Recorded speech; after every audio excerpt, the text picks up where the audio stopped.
John Carter, which had an adjusted for inflation loss of about 150 to 265 million dollars. Now, I believe John Carter's failure is the reason why it took so long for Warner Brothers to actually greenlight a Dune film, because it's a desert space sci-fi film, and it did so poorly that I think that's why there was such a gap between both Dune adaptations, Lynch's '84 one and then Denis Villeneuve's 2019 one. And so John Carter was not only just a colossal flop, but just a poor adaptation of the novel. I know there are some fans out there, but I'm not really that surprised because it was a weird interpretation of the book. Andrew Stanton, the director, and adapted this. He threw in a lot of like lasers and special magic powers and stuff, and it was just like none of that's in the book. It's actually a very deep, meditative, philosophical book about controlling communities and using things like religion to control people. Really cool subtext in that story. None of that was in this film. On top of that, the marketing campaign was horrible. So John Carter's marketing campaign was they'd made a poster. It was just a black poster with a red symbol on it. Nobody knew what the fuck the symbol meant, and it said John Carter in like fine print below the symbol. Like, oh, this is John Carter.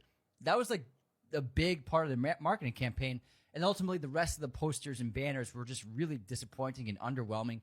And on top of that, the trailers, I'm not sure they gave audiences a good idea of what the film was about. They didn't really show that it was very fun.